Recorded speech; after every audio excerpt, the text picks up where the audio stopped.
Hello, everyone, and welcome to the Pitch webinar. My name is Christopher Goodfellow, and I'm part of the team behind the Pitch. Today, we're going to be talking all about taking an MVP to a full-scale product. So there's going to be lots of practical tips and advice around testing your thesis, working out whether you've got product market fit in those very early stages, things like where to allocate resources, thinking about features, tracking. We've got and we'll be joined by the founding team of BetMate and Rob from AVAMAE. So for those of you that haven't come across AVAMAE yet, we will hear a little bit more about them in a moment, but they're an amazing software and app development company, and they're one of the pitch partners this year. So we'll hear directly from the horse's mouth about exactly what they do. But if you are building an app, do go and check out the pitch and look at the IT and the software section. There's loads of practical advice there that can help you on your journey. So yeah, I'd love to get into it. So Rob, if you want to kick us off and just tell us a little bit about who you are and what you do, and we'll go from there. Yeah, sure. Thanks, Chris. I'm Rob from AVAMAE. I manage the commercial side of the business, as well as supporting and guiding clients through the journey of basically building their digital product. Mainly those in the early stages on what their kind of potential routes are to getting a product to market, as well as what it kind of looks like to develop an existing product further. In terms of AVAMAE itself, so we were founded back in 2011, so we're in our 11th year now with a headcount of about 45. We're a bespoke product development house or agency.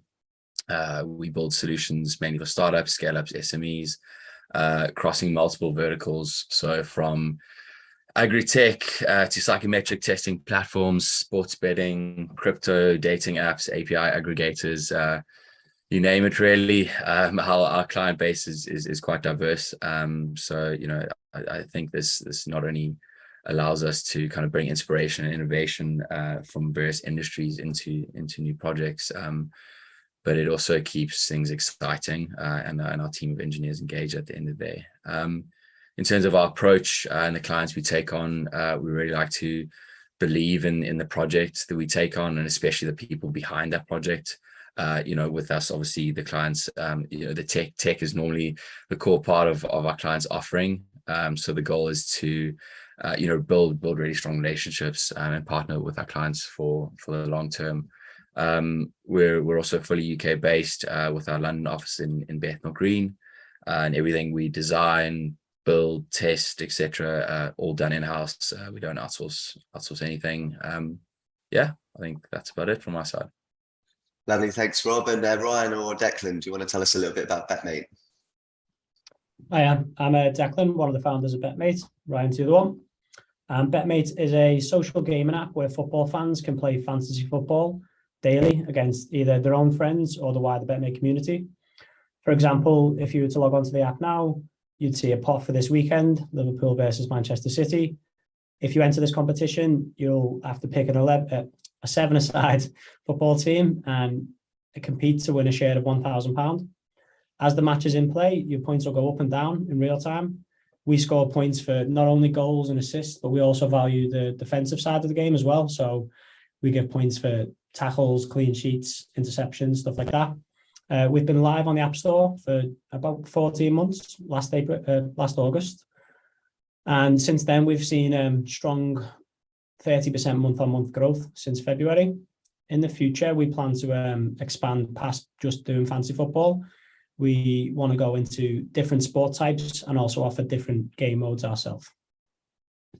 Lovely, really good introduction there, Declan, and you obviously pitched at the Manchester regional final, did very well. So yeah, congratulations for that. I'd love to start off by one of the things that sort of fascinates me the most about this space and startups is, how do you establish whether this is the right idea, whether your sort of theory behind your startup is correct, whether your thesis is correct. So it'd be lovely to hear, first of all, maybe from BetMate, like how you tested this idea right at the start. Yeah. So to begin with, we set out and user paneled almost about 100 people that were sports bettors, sports fans, football fans, themselves, asking them really open-ended questions to understand kind of what their main problems are with the industry, whether that be online or offline, what current online methods do they use to bet, what social games do they play against their friendship group. And then from there, we're able to map almost their results onto a spreadsheet. So we always found it difficult to map, qualitative data quantitatively. So what we did, with their permission, recorded these interviews and mapped them onto a qualitative spreadsheet.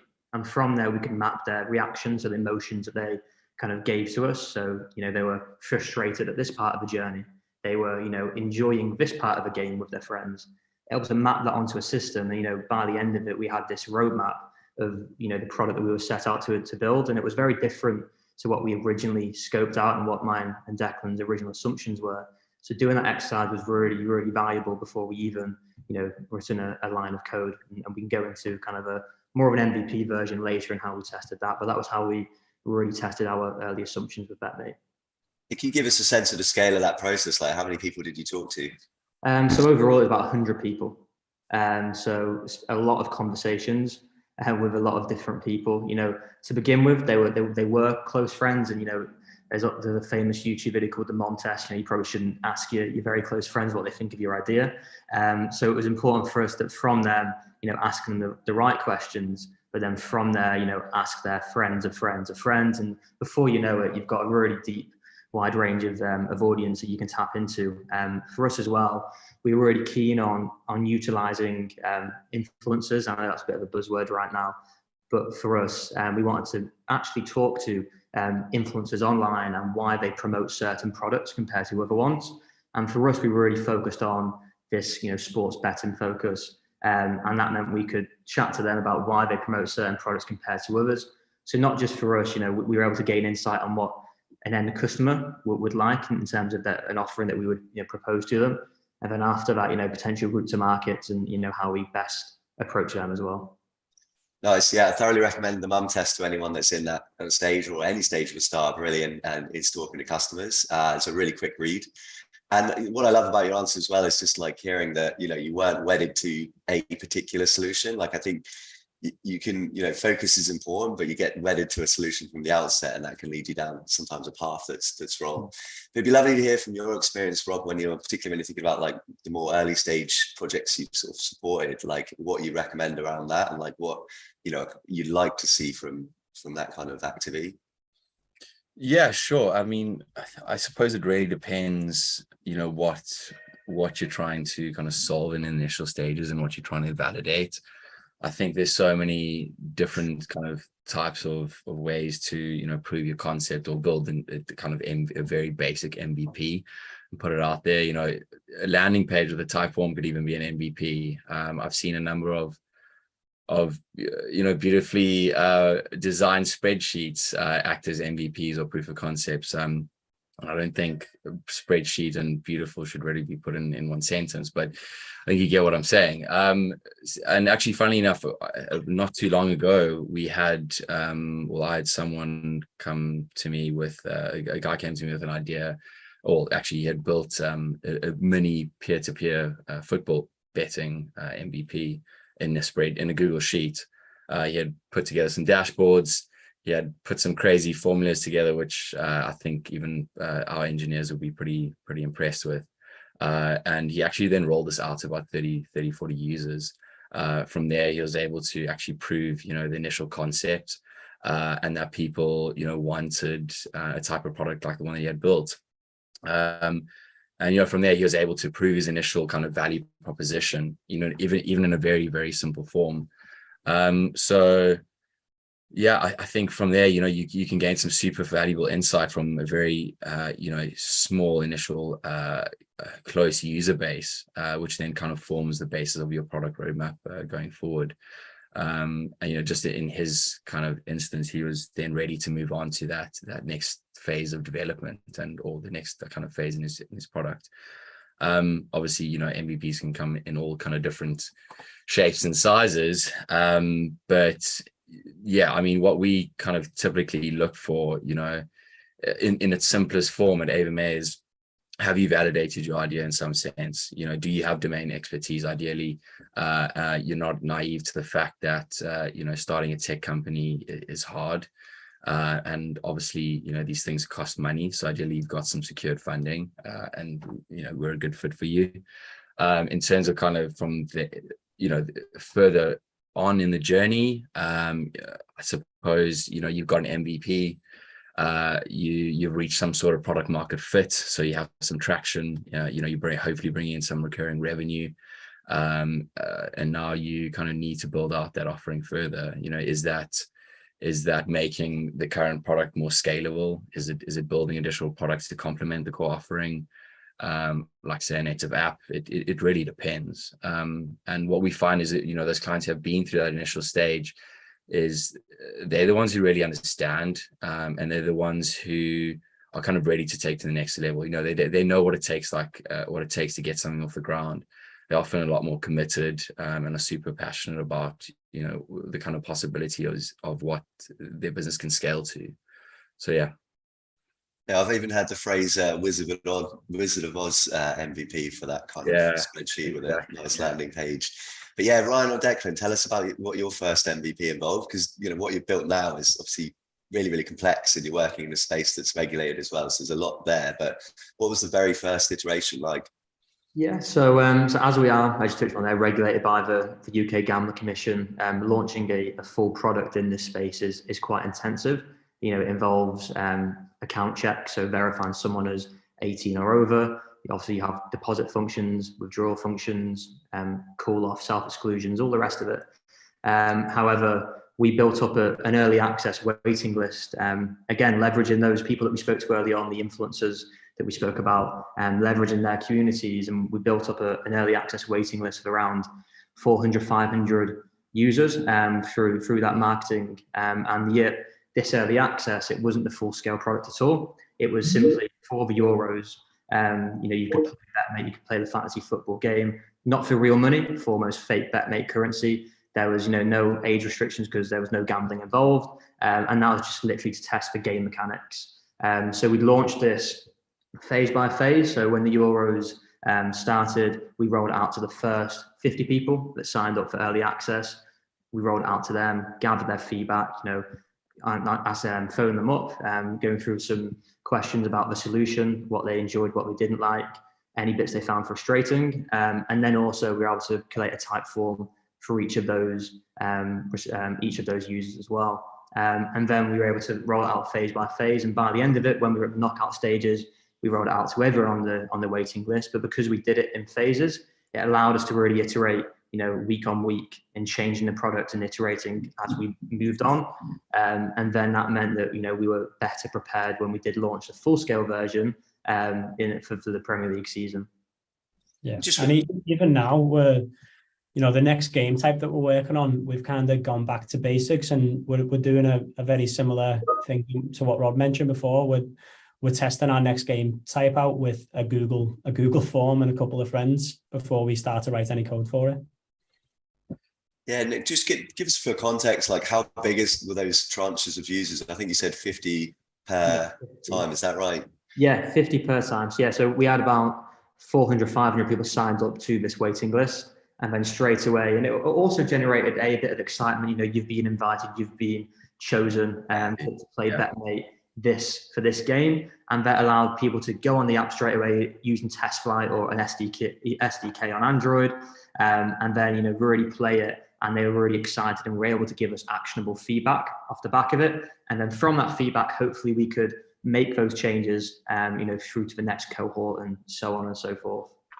Yeah, could you as well give us maybe like one or two examples of stuff that came out of that research that surprised you, or that you were like, oh, that's, you know, a great idea? Yeah, so a really easy example, I guess, is the point system. So for us, the whole enjoyment of playing BetMate is that you feel like it's a fair system in place. So scoring points for more than just goals and assists, which you see widely on fantasy football apps anyway. We also score points for tackles and interceptions. So weighting them, you know, according to the player and their position was something that we found quite challenging. So gathering feedback on that and making those changes was really, really important. And then even the simplicity, like how How does the leaderboard feel in real time? Is it as quick as you would have hoped? Is it slower than you would have thought, than you would have expected? All those nuances as well that, you know, add to that experience of playing BetMate. Absolutely. And Rob, you mentioned earlier about kind of using those groups to come up with your product roadmap and prioritize. So I just wondered if you could give any advice there around, like, you know, obviously development's expensive, like how people can think about what features to lead with, or, you know, go work through that prioritization process. Yeah, I mean, it's a tough one, you know. It's not easy to prioritize, and especially, you know, if you kind of are lean on the ground in terms of the team that you're working with. I think, yeah, it's about running those validation experiments constantly, whether it's just small changes here and there, and again, just trying to be as lean as possible when you are running those. Yeah, you're always going to be putting stuff in the backlog because you're always trying to add value to for your users who are using it. So I don't know if there's like a one size fits all there, but yeah, it also depends on your resources. You know, how extensive is your dev team? Like, what skills do you have in that dev team that can help with this? You know, do you have a full-on product team? Do you just have one dev? Like, it really depends. Yeah. I guess I was sort of looking for a silver bullet answer there, when the reality is it's a bit of a lead bullet problem. Yeah. But is there like a kind of like a system you'd recommend for like prioritizing features? Like, I don't know if you put them in like Trello boards or whatever, like, do you have anything like that, or score them in some way maybe? Yeah, I mean, there's no ways to do it. You know, you can use like a Scrum method where you allocating points, I think it is, from memory. I mean, I'm not a product manager myself, but you know, we use DevOps, Microsoft DevOps as our kind of project management tool, and that's where we will put effort onto each task, and that goes through not just like one engineer. The whole team will put the efforts, the estimated efforts on that task, and then kind of, you know, every month we'll have a sprint retrospective, as well as the sprint planning for the month ahead, and kind of what that month looks like in terms of efforts, and what's on that backlog, obviously, and then it kind of, you know, we work out the prioritization from there. So it'd be great to go back to you here, Declan and Ryan, and maybe if you've got some practical examples there of sort of balancing that kind of limitations, but also the need to kind of get it out there and yeah, get it into the hands of customers.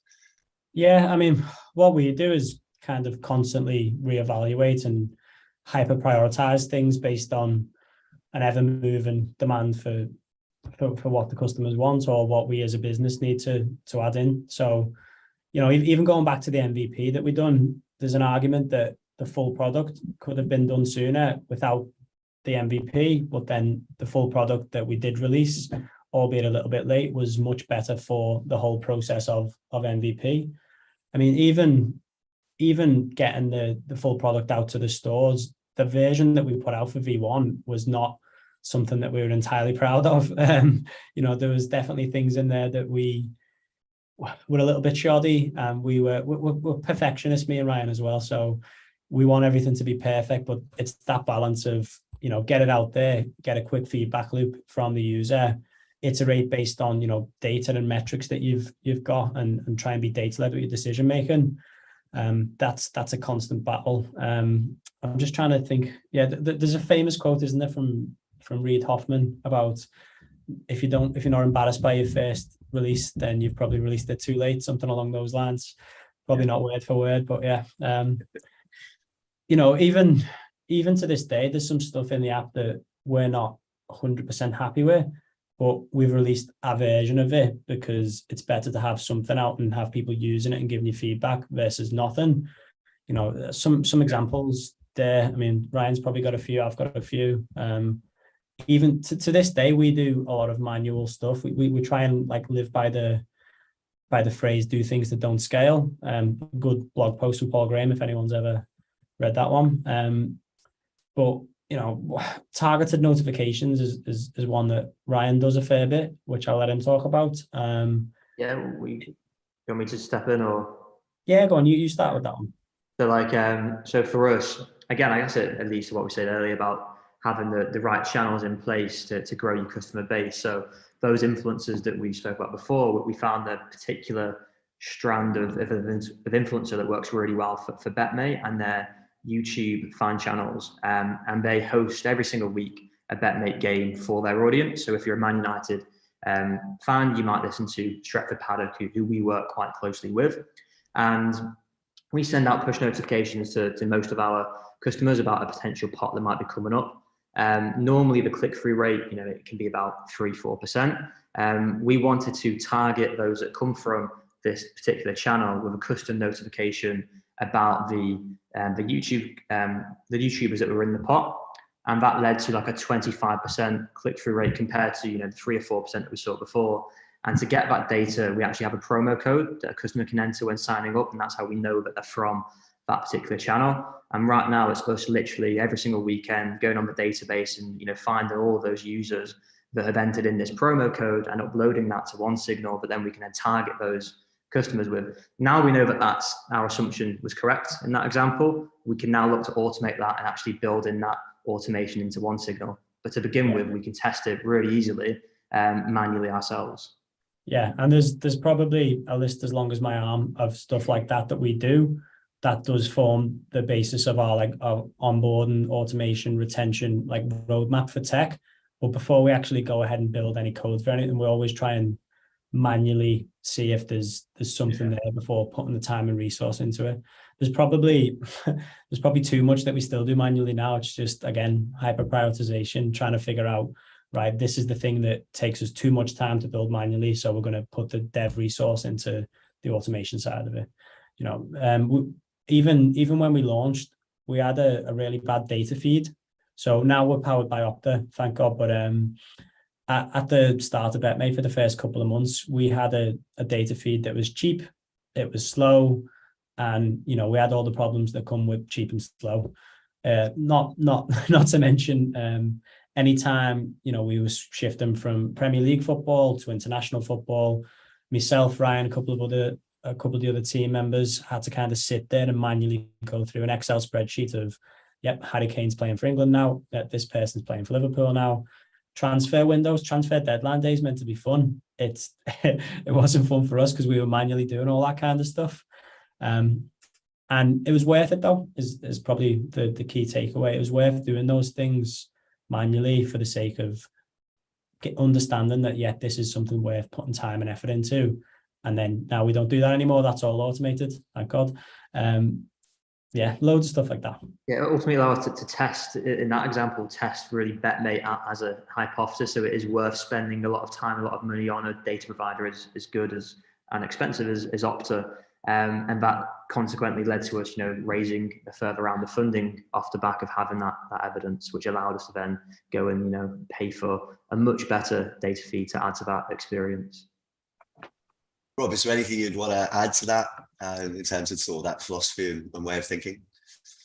No, I it's really interesting to hear kind of firsthand how you guys have been through all that process, and how you continue to kind of iterate on that.